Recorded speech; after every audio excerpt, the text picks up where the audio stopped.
Շնորհակալություն, բարև ձեզ, շնորհակալություն, որ եկաք տաղավար։ Ես գիտեմ, որ բավականին մանրամասն դուք ուսումնասիրում եք թոշակների հետ կապված եւ ոչ միայն իհարկե տնտեսական թեմաներով, այս իշխանության վերած աղետները եւ այս իրականության մեջ մանավանդ ամանորի նախաշեմին մենք հարցումներ էինք դնում մեծամասն թոշակառուները ներկայացնում են ինչ աղետալի վիճակում են, այդ 37-40 հազար դրամով մարդիկ դեղ առնեն, կոմունալներ վճարեն, նոր տարվան պատրաստվեն, թե ինչպես ապրեն։ Ավելի շատ թոշակառուներ առաջարկում էին Աննա Հակոբյանին, Նիկոլ Փաշինյանին իրենց այդ գումարը տան ու տեսնեն իրենք կարող են այդ գումարով ապրել, թե ոչ։ Եվ երեկ Նիկոլ Փաշինյանը կառավարության նիստի ժամանակ ասաց, մեկը խնդիրները չի լուծվելու, 20,000-ով ինչի ավելացնենք թոշակները։ Հիմա պիտի խնդրեմ շատ մանրամասն այս թեման ներկայացնենք, ինչ է տեղի ունենում եւ ինչ սովի են մատնված մեր տարեց հայրենակիցները։ Շնորհակալ եմ հրավերի համար, ճիշտ ասած միայն մեր թոշակառուները չէ, որ սով են մատնված, այսպես ասած, այլ առհասարակ մեր ազգաբնակչության շուրջ 80% աղքատության շեմին է։ Ինչ վերաբերում է մեր կենսաթոշակառուներին, 63 եւ ավելի տարիքի մարդկանց եւ նպաստառուներին եւ հաշվանդամներին, այո, նվազագույն թոշակը Հայաստանի Հանրապետությունում 36,000 դրամ է եւ միջին թոշակը 47,000 դրամ է։ Առողջ տրամաբանությունն է, որ 36,000, 47,000 կամ 50-60,000 դրամ թոշակով առողջ մարդը հնարավոր չի ապրել 30 օր ամսական կտրվածքով, ուր մնաց, եթե նա առողջական խնդիրներ ունի եւ դեղորայքի գումար է տալիս եւ առհասարակ օգտվում է բուժ հաստատություններից։ Այն օրենքը, որը անցած տարի մասնակիորեն կիրառության մեջ էր, 12% ետվերադարձ, եթե կենսաթոշակառուն անկախի գնումներ է անում հանրային առևտրակետերից։ Եվ 2026 թվականի հունվարի 1-ից այդ օրենքը փոփոխության ենթարկվելով ուժի մեջ մտավ 20% ետվերադարձի օրենքը, սակայն Հայաստանի Հանրապետության շուրջ 600,000 թոշակառուները եւ այդ օրենքի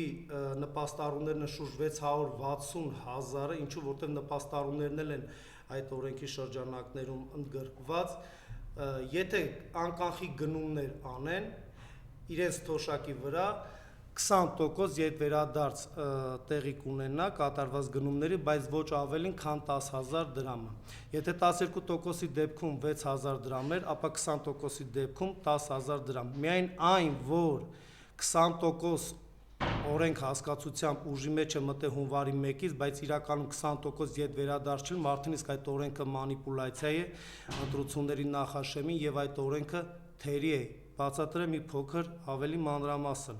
Եթե թոշակառուն շուրջ 80,000 դրամ պայմանական թոշակ է ստանում եւ 80,000 դրամի գետ վերջի 10 դրամը նա անկանխի գնումներ է կատարում, ըստ առողջ տրամաբանության պետք է ետվերադարձվի 16,000 դրամ, բայց իրականում առավելագույնը 10,000 դրամ է, սա մեկ։ Երկրորդ, Հայաստանի Հանրապետության շուրջ 600,000 թոշակառուների գրեթե կեսը եւ ավելին չեն կարողանում այդ օրենքից օգտվել այնքանով, որովհետեւ օբյեկտիվ պատճառներից ելնելով պայմանները նախատեսված չեն։ Ինչու՞, որովհետև Հայաստանի Հանրապետության շուրջ 600,000 թոշակառուները եւ նպաստառուները ապրում են ոչ միայն Երևանում, այլ Հայաստանի Հանրապետության ողջ տարածքում։ Հետևաբար, մեր թոշակառուները չեն կարող գնումներ անել հանրային առևտրի կետերից, այսպես ասած խոշոր սուպերմարկետների ցանցերից եւ գնումներ են կատարում բակային խանութներից, բանջարեղենի խանութներից եւ տարաբնույթ այլ խանութներից կամ պարզապես փողոցում մեքենայով ապրանք են բերել եւ օգտվում են, ինչու որովհետեւ մաչել եւ բնականաբար հնարավոր չի պատկերացնել, որ քարտով մեր տարեց թոշակառուները կամ նպաստառուները պետք է գնումներ անեն եւ այսօր ես լսում եի Արսեն Թորոսյանին, աշխատանքի եւ սոցիալական հարցերով նախարարին, որ այս 20% ետվերադարձի օրենքից օգտվում է շուրջ 660,000 շահառուներից միայն 50%, այսինքն մոտ 360-370 հազարը։ Հետևաբար արդեն իսկ խտրականությունը եւ անբարոյականությունը այն փաստը, որ օրենք է ընդունվում ազգային գործադիր իշխանության կողմից մշակվում, հաստատում եւ ազգային ժողովում օրենսդիր մարմնում օրենք է ընդունվում եւ հաստատվում, բայց մեխանիզմները ստեղծված չեն, որ այդ օրենքից օգտվեն բոլորը անխտիր այդ 600 եւ 600,000-ից ավելի թոշակառուները եւ նպաստառուները։ Հետևաբար անբարոյական է այդ օրենք մշակելու եւ այդ օրենքը հաստատելու եւ այդ օրենքը կիրառության մեջ մտցնելու սկզբունքը զույգ այն պարզ պատճառով, որ ծաղրում են նրանք մեր մեծահասակներին, մեր տարեցներին, որոնք իրականում սովետական միության ժամանակ ծնված քաղաքացիներն են, որոնք այսօր թոշակառուների բանակ են համալրել, ծաղրում են նրանց այն պարզ պատճառով առավել եւս, որ այդ օրենքից ոչ բոլորն են օգտվում։ Սա մեկ, երկրորդ, ինչ վերաբերում է Նիկոլ Փաշինյանի ասած 10,000 դրամ տամ ինչպես եք ծախսելու, ճիշտ ասած առիթ ունեցել եմ ոչ թե մեկնաբանելու, այլ պարզապես այդ անհեթեթ բառակապակցությանը մեկ բառով կարող եմ ասել, պարոն Փաշինյան, դուք որ 3 միլիոն դրամ, այսինքն ձեր ազգային ժողովի ղեկավարությունը 3 միլիոն դրամ падգամավորներին պարգևավճար տվեց, որը նվազագույն թոշակի 36,000 դրամ թոշակի շուրջ 6 տարվա գումարն է։ Դուք հարց տվեցիք ձեր падգամավորներին, այդ 3 միլիոն դրամը ինչպես եք ծախսելու, որ դուք հարց եք տալիս թոշակառուներին ուղղելով, թե այդ 10,000 դրամը որ տանք ձեզ, ինչպես եք ծախսել, վստահեցնում եմ ձեզ, այդ 10,000 դրամ այն գումարը չի, որ մեր թոշակառուները այդ 10,000 դրամը տեսնելով խելակորուս չիմանան ինչպես են ծախսելու։ Կարող եմ ասել ինչպես են ծախսելու, եթե դուք հեգնում եք մեր թոշակառուն, ես էլ ձեզ եմ հեգնում։ Հիփոթեք են ձեռք բերելու, խնայողություններ են անելու, տոկոսով փող են տալու, ոսկի են առնելու, այլասկան են գնելու, Թրամփից առաջ են գնելու, ինչ է նշանակում 10,000 դրամ տամ, ինչպես եք դա ծախսելու։ Կամ երկրորդը, ինչ որ թոշակառու է ձեզ նամակով դիմել, թոշակը բարձրացրեք, որ մենք կարողանանք տան ջեռուցումը ամբողջական կատարենք, եւ դուք ասել եք, եթե անգամ 20,000 դրամ տանք, միևնույն է այդ տունը չի ջեռուցվելու։ Պարոն Փաշինյան, իմ մոտ այնպիսի տպավորություն է, որ դուք իրականում բոլորի մասին մտածում եք, բայց իրականում գաղափար չունեք առհասարակ երկիրը կառավարելու մասին եւ յուրաքանչյուրի դարդուցավը հոգալու մասին։ Հետեւաբար ի պաշտոն է դուք այդ պաշտոնը անիմաստ եք զբաղեցնում, սա մեկ։ Երկրորդը, թոշակառուների հետ կապված այդ օրենքը, որը մոլորության մեջ է գցել թոշակառուներին եւ պարտադրում են թոշակառուներին, որպեսզի այդ 2, 3, 4,000 դրամ յետ վերադարձի օրենքից օգտվելով ստիպված մտնում են հանրային խանութներ եւ գնումներ են կատարում։ Սիրելի թոշակառուներ, վստահեցնում եմ ձեզ, եթե դուք ձեր բակային խանութներից գնումներ կատարեք եւ ասեմ ավելին, եթե ձեզի կտրոն չտրամադրեն կամ քարտով չկարողանաք գնումներ կատարեք, այդպես ավելի շահավետ է լինելու անկախ ամեն ինչից, քան հանրային սուպերմարկետներից ուղղորդված դուք գնաք գնումներ անեք։ Եվ այսօր Արսեն Թորոսյանն ասեց, որ այդ յետ վերադարձի օրենքից թոշակառուների գրեթե կեսն են օգտվում, շուրջ 58%-ը, եւ միջինը 4,200 դրամ է յետ վերադարձ լինում։ Այսինքն 31 միլիարդ դրամ են նրանք նախատեսում կամ նախատեսել են, որ յետ վերադարձի օրենքով ձեզ բաշխեն։ Հետևաբար անարդար է տարանջատել, մի մասը կօգտվի, մի մասը չի օգտվի։ Դա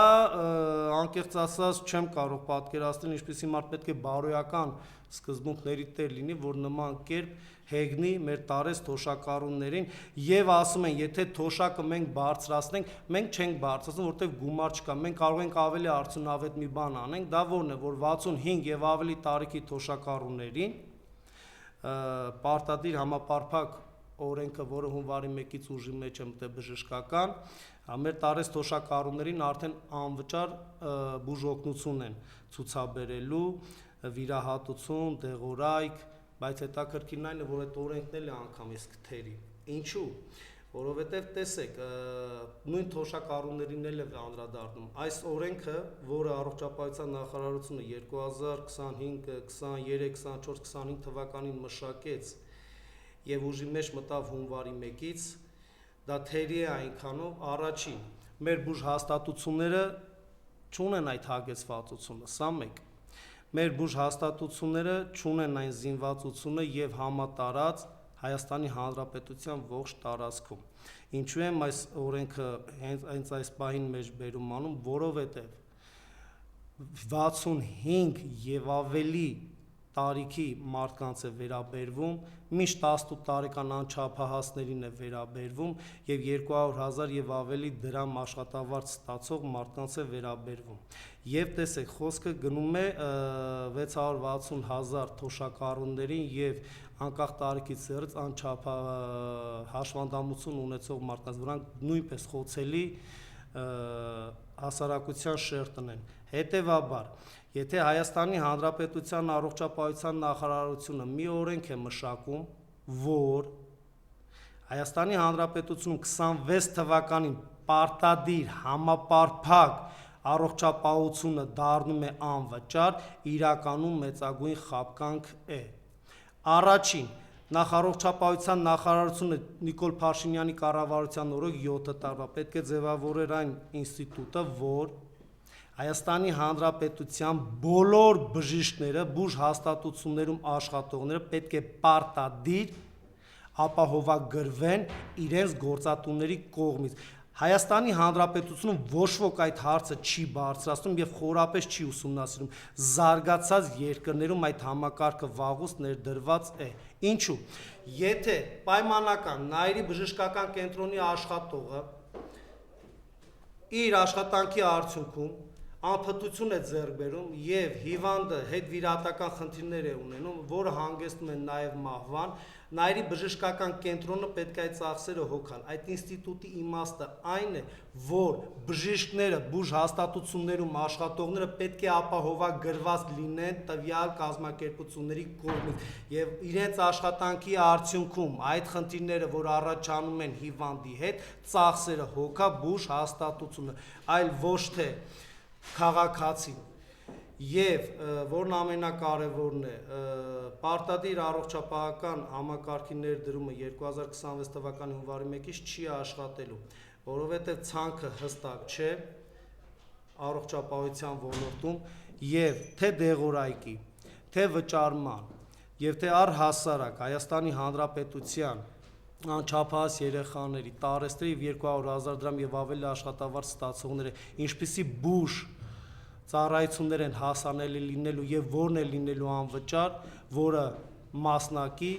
եւ որը 30% այդ ընդհանուր օրենքի ծածկման շրջանակներում։